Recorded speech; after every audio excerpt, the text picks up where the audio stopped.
भारत के इतिहास में एक महाप्रतापी महावीर योद्धा पृथ्वीराज चौहान का वर्णन है। पृथ्वीराज चौहान एक ऐसे सम्राट हैं जिनका परचम संपूर्ण भारत में लहराता है।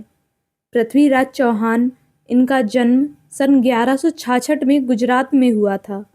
इनके पिता सोमेश्वर चौहान अजमेर के साथ उत्तर भारत की विशाल हुकूमत के मालिक थे।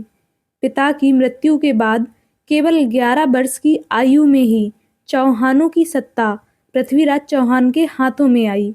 पिता की मृत्यु के बाद पृथ्वीराज चौहान अजमेर की गद्दी पर बैठे। इस वक्त उनका राज्य बिखरा हुआ था।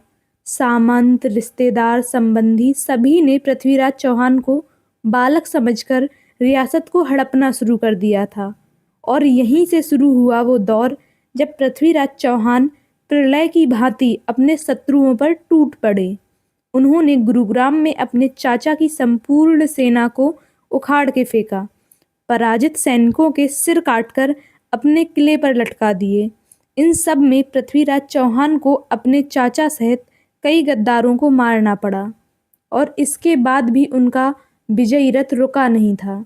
उन्होंने अपने पड़ोसी राज्यों पर ऐसा अभियान चलाया कि कुछ ही वर्षों में चौहानों की विजय का परचम राजस्थान, हरियाणा और पंजाब सहित कई राज्यों में लहराने लगा।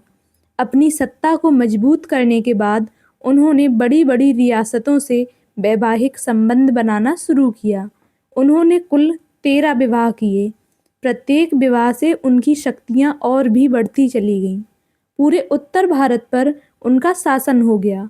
4 वेद, 14 भाषाओं के ज्ञानी, 3 लाख सैनिकों की विशाल सेना को नेतृत्व देने वाले उत्तर भारत में अपनी हुकूमत के झंडे गाड़कर अब वह मध्य भारत में प्रवेश करते हैं। पृथ्वीराज ने यमुना को पार करके दिल्ली में अपनी सेना को उतारा और अपने नाना से दिल्ली की सत्ता हासिल की। और सरयू की धाराओं को चीरते हुए अपनी प्रेमिका राजा जयचंद्र की पुत्री संयोगिता से विवाह कर पूर्व के राजाओं को धमकाया। पृथ्वीराज चौहान के अनेकों युद्धों का वर्णन इतिहास में है, लेकिन मुख्य रूप से पृथ्वीराज चौहान के 18 युद्धों का वर्णन है, जिसमें से 17 युद्धों में वह विजय हुए। 18वां युद्ध उनकी मृत्यु का कारण बना। सन 1191 नवंबर में सम्राट ने पंजाब पर चढ़ाई कर दी, क्योंकि अफगान हमलावर मोहम्मद गौरी भारत में प्रवेश कर चुका था। उसने अफगान से पंजाब तक बर्बादी की कहानी लिखी, जिसमें उसने अनेकों हिंदू राजाओं की लाशों का ढेर लगा दिया। तमाम रियासतों को तबाह करते हुए गौरी अपने लश्कर के साथ आगे बढ़ता रहा और भटिंडा के किले तक जा पहुंचा। यही वो किला था जहां से पृथ्वीराज के राज्य की सीमा प्रारंभ होती थी। मोहम्मद गौरी पृथ्वीराज के प्रकोप से परिचित था। इसके बावजूद भी उसने भटिंडा के किले पर आक्रमण कर दिया और उस पे कब्जा कर लिया, जिसकी प्रतिक्रिया स्वरूप 17 नवंबर 1191 को सम्राट पृथ्वीराज चौहान अपनी 3 लाख सेना के साथ पंजाब की धरती पर उतरे।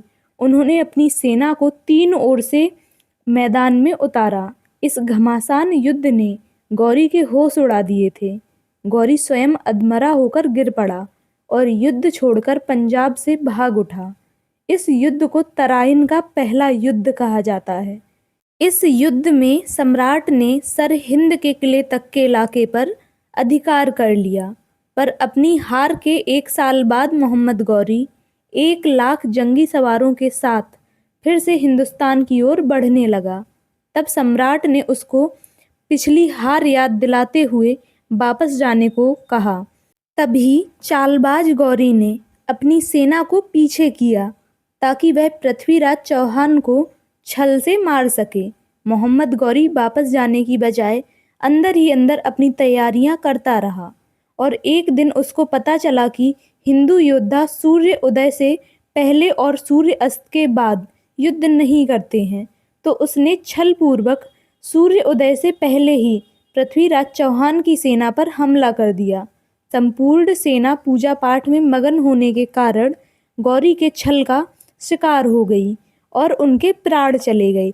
मोहम्मद गौरी ने पृथ्वीराज चौहान को बंदी बनाया और अफगानिस्तान ले गया, जहां पृथ्वीराज चौहान को धर्म ना बदलने और गौरी की अधीनता ना स्वीकारने के कारण अंधा कर दिया गया। कई यातनाओं को सहते सहते सम्राट को महीनों तक गौरी की कैद में रहना पड़ा और उनकी मृत्यु हो गई।